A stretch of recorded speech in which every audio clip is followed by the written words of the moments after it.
Hello दोस्तों, स्वागत है एक बार फिर आपका बीके स्टडीज़ के यूट्यूब चैनल में। देखिए, आज हम पढ़ने वाले हैं भारत के वाइसराय। अब तक हमने पढ़े बंगाल के गवर्नर, बंगाल के गवर्नर जनरल, भारत के गवर्नर जनरल। अब हम पढ़ने वाले हैं भारत के वाइसराय। हम सब जानते हैं कि 58 में या 1858 में भारत शासन अधिनियम के तहत गवर्नर जनरल के पद को बदलकर वायसराय कर दिया गया। तो इसी वायसराय में कौन कौन वायसराय रहे और क्या इंपॉर्टेंट है, तो आज हम पढ़ेंगे केवल 1858 से 1899 तक, यानी प्रारंभ के 10 वायसराय के बारे में।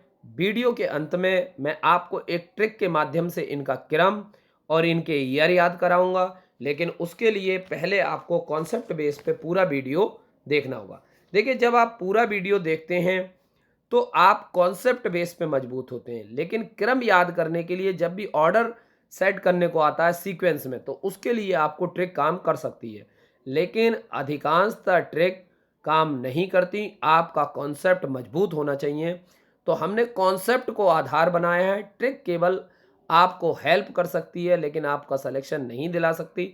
इसलिए पहले कॉन्सेप्ट को पढ़ें, बाद में आप ट्रिक के माध्यम से इनका ऑर्डर करें। देखिए, पहले वायसराय आते हैं लॉर्ड कैनिंग, जिनका कार्यकाल था 1 नवंबर 1858 से 21 मार्च 1862। देखिए, इनसे क्वेश्चन क्या बनता है, भारत के अंतिम गवर्नर जनरल कौन थे।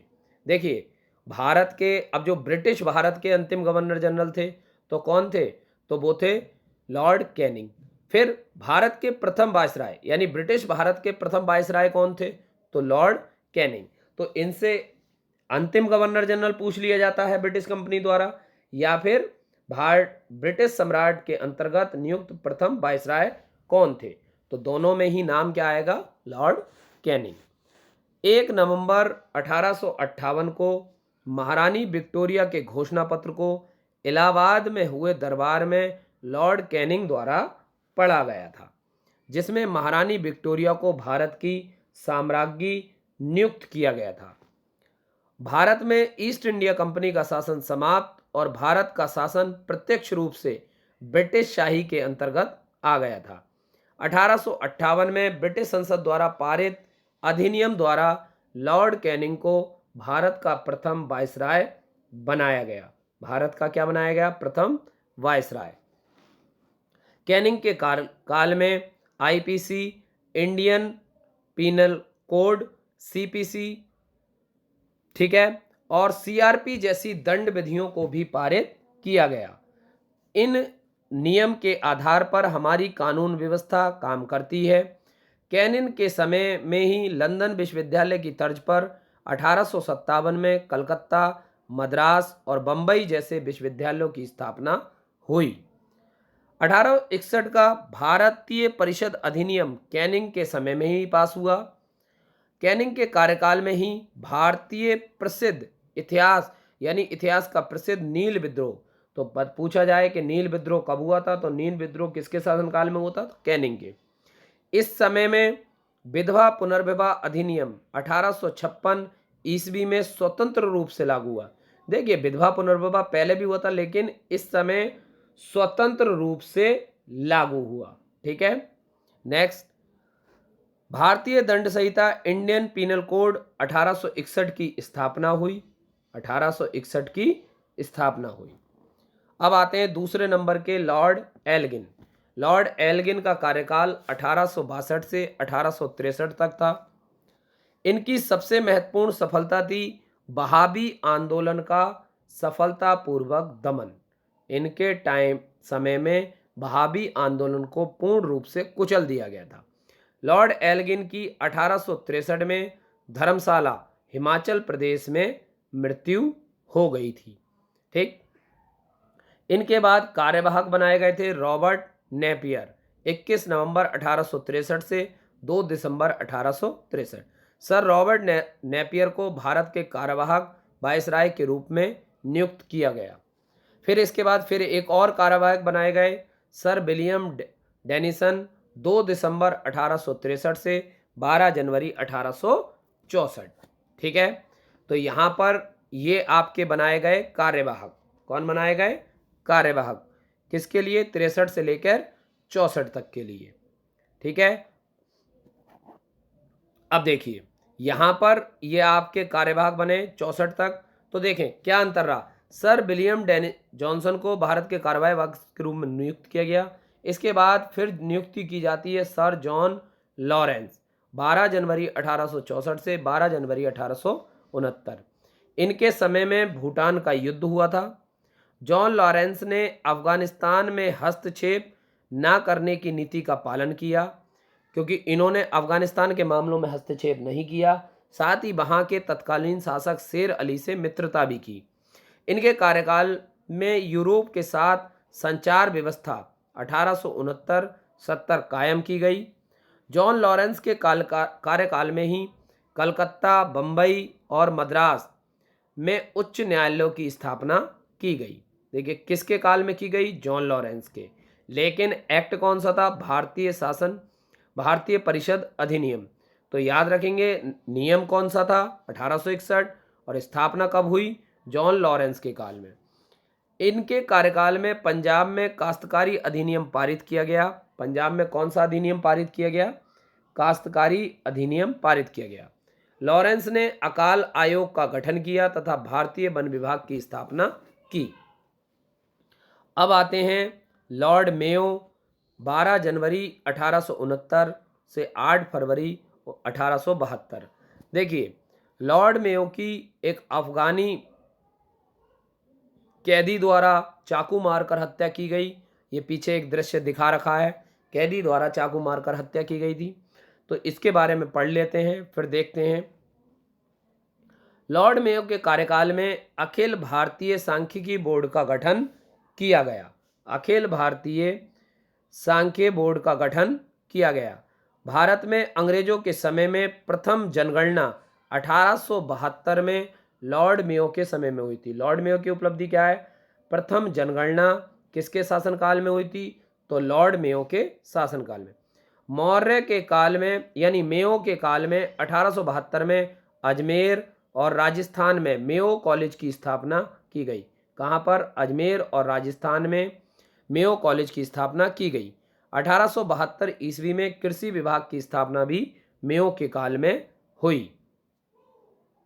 लॉर्ड मेयो की अंडमान निकोबार द्वीप समूह में एक अफगान कैदी शेर खान ने 1872 ईस्वी में चाकू मारकर हत्या कर दी। यह प्रथम गवर्नर जनरल थे जिनकी हत्या उनके कार्यकाल में हुई थी। याद रखेंगे यह प्रथम गवर्नर जनरल थे जिनकी हत्या उनके कार्यकाल में हुई। इनके बाद कार्यवाहक बनकर आए सर जॉन स्ट्रेची, 9 फरवरी 1872 से 23 फरवरी 1872।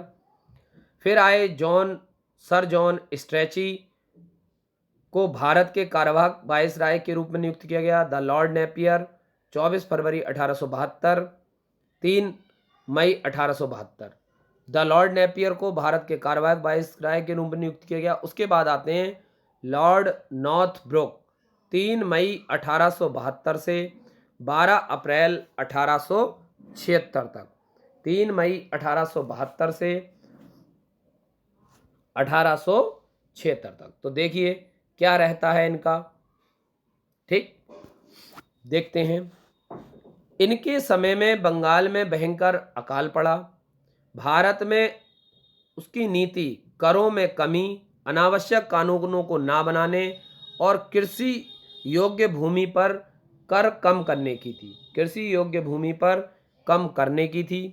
लॉर्ड नॉर्थब्रुक के समय में पंजाब में कूका आंदोलन हुआ। कौन सा आंदोलन हुआ? कूका आंदोलन।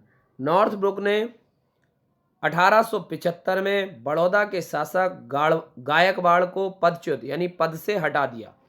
नॉर्थब्रुक के कार्यकाल में ही प्रिंस ऑफ वेल्स एडवर्ड तृतीय की भारत यात्रा 1875 में संपन्न हुई। यानी ब्रिटेन के प्रिंस कब आए थे? एडवर्ड तृतीय 1875 में।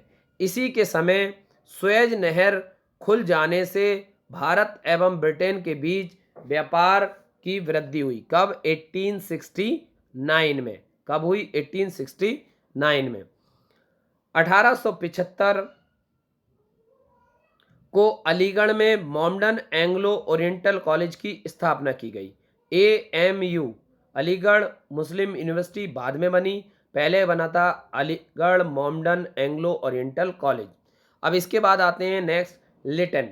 12 अप्रैल 1876 से 8 जून 1880। 12 अप्रैल 1876 से 8 जून 1880। इनका पूरा नाम रॉबर्ट बुलेवल लिटन एडवर्ड था एवं इनका एक उपनाम ओवन मेरेडिथ था।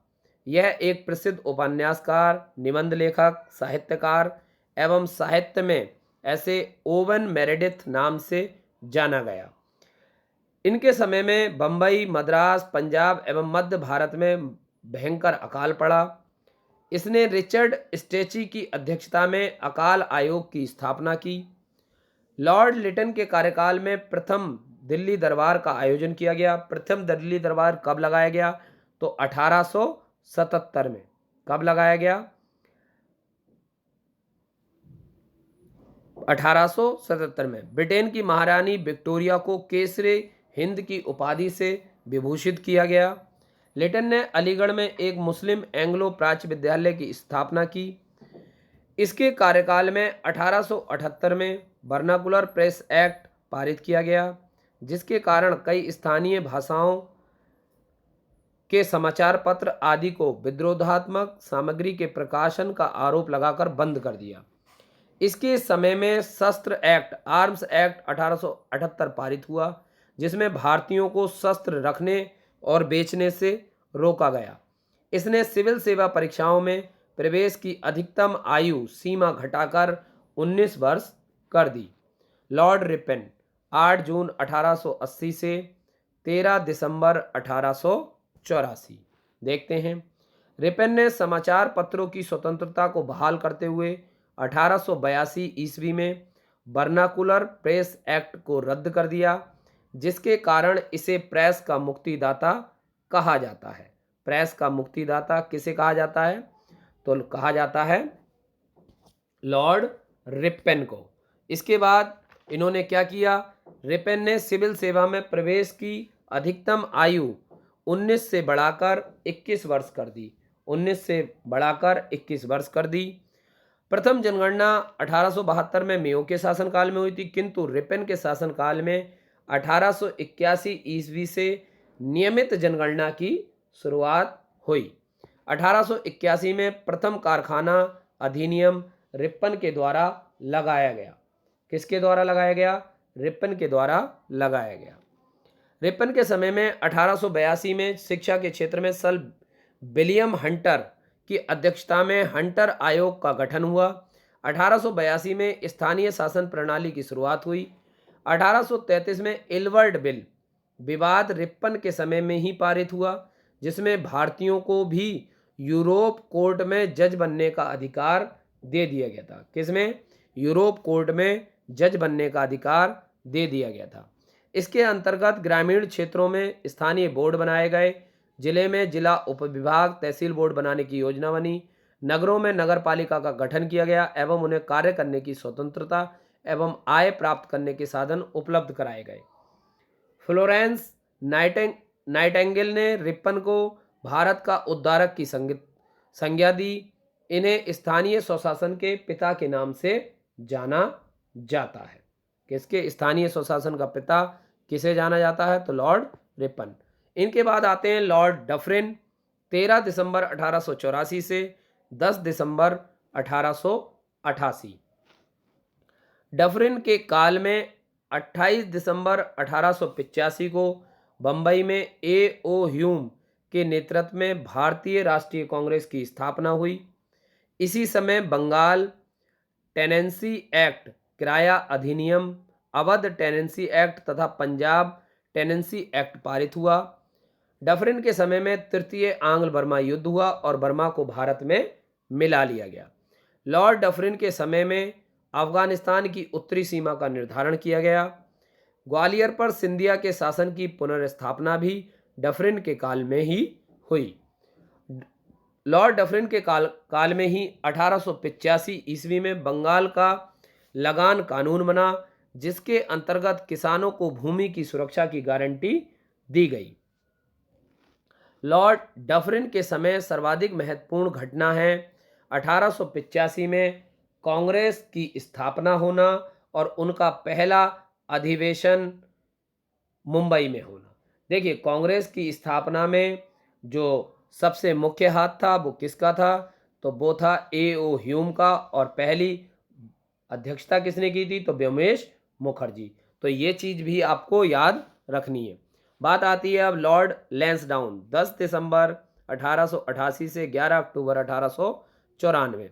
भारत और अफगानिस्तान के बीच सीमा रेखा, जैसे डूरन रेखा के नाम से जाना जाता है, इसका निर्धारण 1893 में लैंसडाउन के समय ही हुआ था। तो याद रखेंगे, लैंसडाउन के समय में ही डूरन रेखा खींची गई। इस रेखा का निर्धारण ब्रिटिश अधिकारी सर मॉर्टिमर डूरंड और अफगान अमीर अब्दुल रहीम खान के बीच हुआ। 1891 में दूसरा कारखाना अधिनियम लाया गया, जिसमें महिलाओं को 11 घंटे प्रतिदिन से अधिक काम करने पर प्रतिबंध लगाया गया। लॉर्ड लैंसडाउन के समय में 1891 में एज ऑफ कंसेंट बिल पारित हुआ, जिसके अंतर्गत एक व्यक्ति के यौन कृत्य के लिए सहमति की उम्र बढ़ा दी गई। इसमें लड़कियों की यौन सहमति की उम्र 10 से बढ़ाकर 12 वर्ष कर दी गई। इससे कम उम्र में यौन संबंध बनाने पर इसे बलात्कार माना जाएगा, चाहे वह विवाहित ही क्यों ना हो। फिर आता है लॉर्ड एल्गिन द्वितीय, 11 अक्टूबर 1894 से 6 जनवरी 1899। लॉर्ड एल्गिन के कार्यकाल में भारत में क्रांतिकारियों की शुरुआत हुई, यानी क्रांति की शुरुआत हुई, और पूना के चापेकर बंधुओं दामोदर हरि चापेकर, बालकृष्ण हरि चापेकर और वासुदेव हरि चापेकर ने British plague commissioner W.C. Raymond को गोली मारकर हत्या कर दी। भारत की प्रथम राजनीतिक हत्या थी। लॉर्ड एल्गिन के समय में ही भारत में देशव्यापी अकाल पड़ा, जिसमें 45 लाख लोगों की मृत्यु हुई। देखिए, इस पर जो डिटेल वीडियो होंगी हम अलग से बनाएंगे, कैसे अकाल पड़ा, कैसे किसका शासनकाल क्या रहा, ये अकाल की घटना क्या थी, क्यों चापेकर बंधुओं ने गोली मारी। जब हम ये अलग से टॉपिक पढ़ाएंगे तो उसमें ये चर्चा करेंगे। अभी मैं केवल वायसराय पढ़ा रहा हूं, तो वायसराय के महत्वपूर्ण बिंदुओं को ही सम्मिलित किया गया है। एल्गिन ने हिंदू कुश पर्वत के दक्षिण में चित्राल राज्य के विद्रोह को दबाया। 1895 से 1898 तक मध्य प्रदेश, उत्तर प्रदेश, बिहार और पंजाब में भयंकर अकाल पड़ा। तो इसको सही कर लेंगे, इसको क्या करेंगे, भयंकर अकाल पड़ा। उसने एक अकाल आयोग या लोयल आयोग की नियुक्ति हुई। 1899 में मुंडा विद्रोह हुआ 1899 में, और स्वामी विवेकानंद द्वारा बेलूर में रामकृष्ण मिशन की स्थापना की गई। तो याद रखेंगे, रामकृष्ण मिशन की स्थापना कब हुई थी? तो 1899। कब हुई थी? 1899। ठीक। और तिलक द्वारा 1895 में शिवाजी उत्सव हुआ। देखिए, ये थे प्रारंभिक 10 वायसराय। अब इनको कैसे याद करना है ट्रिक के माध्यम से, तो देखिए, केन गन से जान ली माया ने। कैसे याद रखेंगे? केन गन से जान ली माया ने। केन गन से जान ली माया ने। बुक ने लिटिल रिवन डफर की लेंस गन में बांधा। तो जिनमें आप रेड कलर देख रहे हैं उनसे वायसराय के नाम हैं। देखिए कैसे क्या क्या है, आइए उस पर चर्चा करते हैं। केन गन से जान ली माया ने, तो केन से है Lord Canning, gun Lord Elgin first, जान ली जॉन लॉरेंस, माया तो लॉर्ड मेयो। बुक ने लिटिल रिवर डफर की लेंस गन में बांधा, तो book Lord Northbrook, little Lord Lytton, रिवन Lord Ripon, duffer Lord Dufferin, lens Lord Lansdowne और गन लॉर्ड एल्गिन द्वितीय। देखिए अब कैसे इनका कार्यकाल याद रखेंगे, मेन चीज होता है कैसे कार्यकाल याद रखें। तो बात आते हैं कैनिंग की। किसकी बात आती है? कैनिंग की। तो कैनिंग मैंने बताया था 1858 से लेकर 1862 तक वायसराय रहे। 1858 से लेकर 1862 तक। तो देखिए मोस्टली इन 10 में ज़्यादातर 4 साल वाले हैं। कितने साल वाले हैं? 4 साल वाले। तो जो 4 साल के नहीं है हमें उन्हें याद करना है। तो पहला है देखिए लॉर्ड एल्गिन फर्स्ट। अब फर्स्ट है, इनमें क्या लिखा है 1, तो ये केवल 1 साल रहे। 1 साल रहे, देखो ज़्यादातर में 4 लिखना है जिसमें कोई ट्रिक नहीं होगी। केन है तो 4, अब एल्गिन है फर्स्ट तो ये 1 साल रहे 62 से 63। अब देखिए 63 से 64 तक 2 कार्यवाहक लगाए गए। 64 में देखिए अब है जॉन लॉरेंस। क्या है? John Lawrence. तो जॉन और लॉरेंस में कितने वर्ड हैं? 5। जॉन लॉरेंस में कितने वर्ड हैं? 5। तो ये कितने साल तक रहे? 5 साल। 1864 से 1869। 1864 से 1869। फिर आया माया, लॉर्ड मेयो। लॉर्ड मेयो, तो मेयो का कैसे याद रखना है? बिल्ली बोली म्याऊ, मेयो म्याऊ। तो म्याऊ में कितने वर्ड हैं? 3। तो लॉर्ड मेयो कितने साल तक रहे? 3 साल तक। फिर आता है बुक, लॉर्ड नॉर्थब्रुक।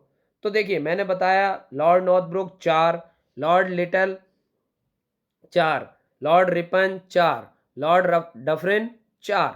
अब देखिए ये क्रम से सारे 4 हैं, तो कैसे याद रखेंगे? अब देखिए 3 साल रहे थे तो वो 1869 से 1872। 72 से 76 कौन रहे? बुक। लेटन कब रहे? 76 से 80। डफरिन कब रहे? रिपन कब रहे? 80 से 84। डफरिन कब रहे? तो डफरिन आपके रहे 84 से 88 तक। डफरिन कब रहे? आपके 84 से 88। अब आते हैं लैंसडाउन और एल्गिन द्वितीय। तो देखिए लैंसडाउन की अगर बात करें तो लेंस में कितने अक्षर हैं? 2। लेंस में कितने अक्षर हैं? 2। और डाउन में कितने अक्षर हैं? 3। तो 2 गुणा 3 कितना हो गया? 6। तो ये रहे 88 से 94 तक 3। फिर आए गन। तो गन, अब गन कौन सी गन? पेंटागन। पेंटागन तो कितने रहे? 5। लास्ट वाले कितने रहे? 5। तो देखिए कैसे याद रखेंगे? केन रहे कितने साल? केन रहे 4 साल। एल्गिन रहे 1 साल। जॉन लॉरेंस कितने साल? 5 साल। बीच में 1 साल का गैप है क्योंकि कार्यवाहक रहे। फिर मेयो म्याऊ कितने रहे? 3। नॉर्थब्रुक कितने रहे? अब नॉर्थब्रुक देखिए 4 4 4 4। फिर इसके बाद लैंसडाउन 6 और लॉर्ड एल्गिन 5। तो कैसे याद रखेंगे? 1858 से 62, 62 से 63, 64 खाली, 65 से 69, 69 से 72, 72 से 76, 76 से 80, 80 से 84, 84 से 88। फिर उसके बाद रहे 88 से 94 और 94 से 99। उम्मीद है आपको वीडियो पसंद आई होगी। वीडियो के बारे में अपने सुझाव हमें ज़रूर दें कि आप इसमें और क्या सुझाव चाहते हैं, क्या कंटेंट और होना चाहिए। साथ ही दोस्तों को इसके बारे में बताएं और ज़्यादा से ज़्यादा शेयर करें। इस ट्रिक को 1 या 2 बार रिवाइज करें तो आपको क्रम और टाइम याद हो जाएगा। और हमारे प्रयास के बारे में कमेंट बॉक्स में अपनी राय ज़रूर दें। इसी आशा के साथ आपका आगामी परीक्षा में आप अच्छे अंक लाएं और दोस्तों को शेयर करें। शुक्रिया, धन्यवाद। आपका दिन शुभ रहे।